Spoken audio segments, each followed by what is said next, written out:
In this lecture, we're going to take a look at leadership in sport. We'll talk about what it is, what more effective leaders do.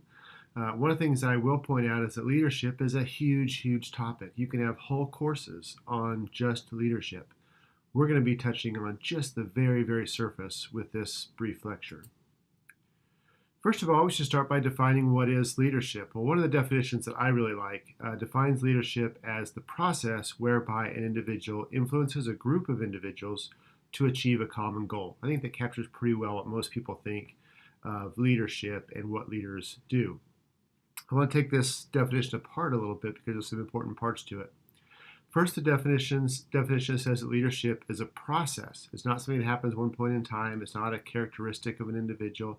It's a process. It involves actions that unfold over time in situations. And so it's a process, not just a single act or a single trait. They say it's an individual. So usually when we talk about leadership, we're talking about a single leader. Now we recognize that especially in sports, we know that oversimplifies it. Often sports teams have multiple leaders, different kinds of leaders, but generally we're talking about, in this lecture, leadership as a single individual. We know that leadership requires a group. Without followers, there is no leader. One of my favorite sayings is, if you're a leader without any followers, you're just a guy out for a walk, right? So there always has to be followers. That's an important part of the definition because it turns out that the followers of the leader actually have quite a bit of influence on what leadership looks like. And lastly, there is a goal. There's an objective in mind. Leadership is always oriented towards leading to do something, to accomplish something. In sports, that's usually to win competitively, to win championships, or to might have other goals like enjoy one's self. But there's always a goal involved. Now we know that there's also different kinds of leaders, and four ways that we can think of different kinds of leaders are we can think of prescribed leaders. These are people who are designated, assigned to the role of being a leader. This would be somebody like a coach or a team captain. This is somebody who has an explicit role that part of the definition of that role is that they are in a leadership position. Then we can talk about something called emerging leaders. Emerging leaders are those leaders that tend to emerge, what we might say, organically. They just are sort of selected by the group in informal ways. They may not have a formal role title. They may not have an explicit role that involves leadership, but other people do look to them as having some leadership qualities. There are professional leaders, people for whom leadership is their job title. It's what they are paid to do. So coaches, athletic directors, team managers, these sorts of things are professional leaders. Their job, the buck kind of stops with them. They're accountable in their job for doing leadership. And then there can also be peer leaders, and those are those teammates, fellow team members, perhaps even role models who maybe you don't even have a direct relationship with, but you follow their example, or other kinds of leaders. We'll actually have a whole separate lecture devoted to some things that we know about peer leadership because that's an important part of sport leadership in particular. So what is it that leaders do? Well, there's been decades of research literally trying to understand what leaders do, and there's several different models. We'll touch on a few of them here. One model that I call the Ohio State model because that's where it was developed and came out of, and this model really emerged primarily in business, but has been applied to sport quite a bit. Looks at basically most everything leaders do break into two categories, what they call consideration behaviors. These are things that are about relationships. They're about building trust and credibility, respecting others, having a sense of warmth and caring for other people. These are what they call consideration behaviors. They're relational. And then what they call initiating structure behaviors. Boy, I don't like that term, but that's what they call it, initiating structure.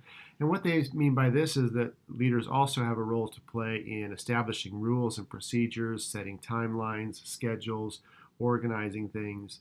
Sort of the pragmatics of leadership is what they refer to as the initiating structure. There's another model out there, a set of models that we might call role differentiation that points out that there's basically, two different kinds of things leaders do. They have instrumental behaviors, those behaviors that are focused on the task, things like organizing, scheduling, planning, strategizing, and expressive behaviors. And these are things that are focused on relationships, again, team climate, harmony, relationships both between the leader and the followers and among the team itself.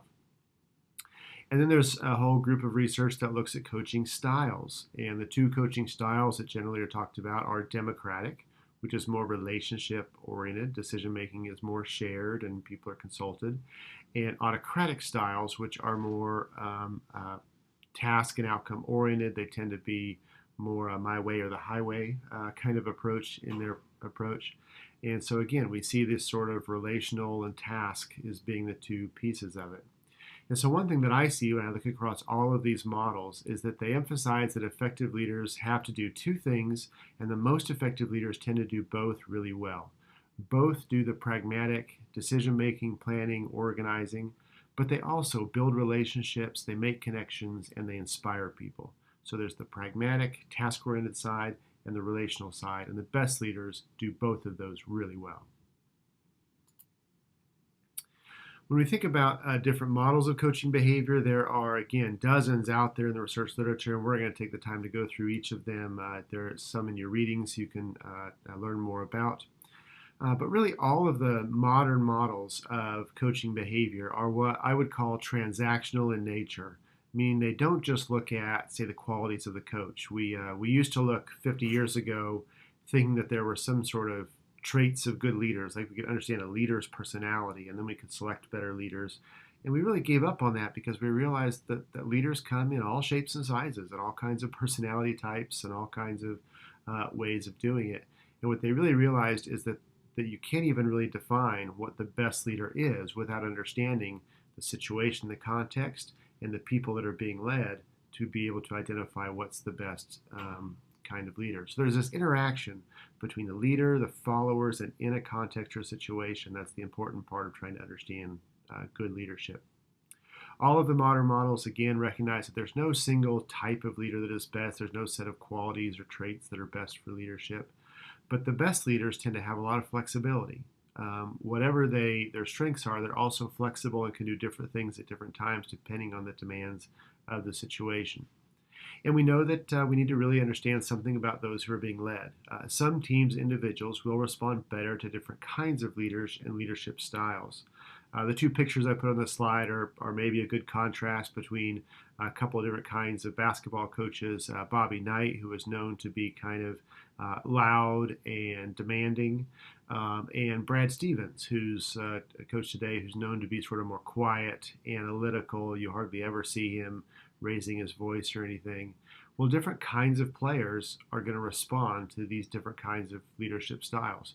One of them may be preferable to you, maybe preferable to somebody else, but the key is that it's kind of different strokes for different folks. We know that the best leadership is always best understood in the context of the situation and the followers in that particular context.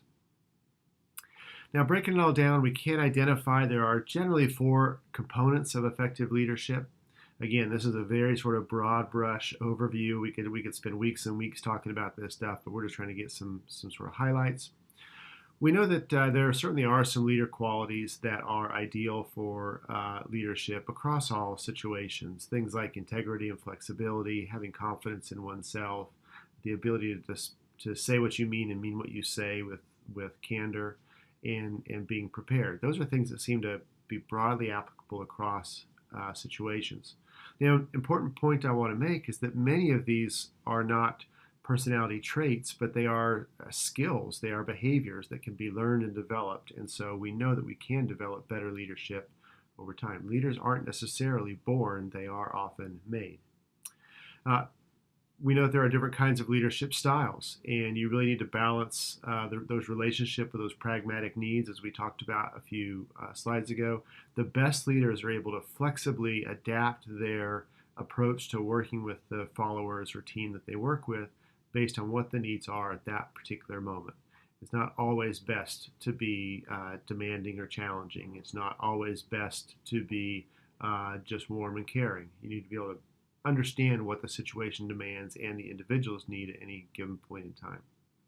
And that's the situational factor. So we need to understand that at different moments, different situations require different things of leaders, and the best leaders can adapt to those changing situations. And the best leaders are sensitive to the needs of the individuals who they are leading and are able to adapt even from one individual to the next, as well as to the group as a whole. So a few key points or highlights from this brief 30,000-foot overview. We know leadership is a very complex topic without really simple answers. If you're hoping this lecture I was going to tell you these are the 4 things every leader does, we just can't do that. There are a lot of different ways to understand, organize, define, categorize what leaders are and what leaders do, and we've touched on a few of those. And modern models, again, are really transactional. They look at a leader in the context of both the people they're leading and the situation, what those demands are. And really effective leadership involves a combination of leadership qualities and styles, flexibly changing across situations, and meshing and being sensitive to individual needs of those who are following.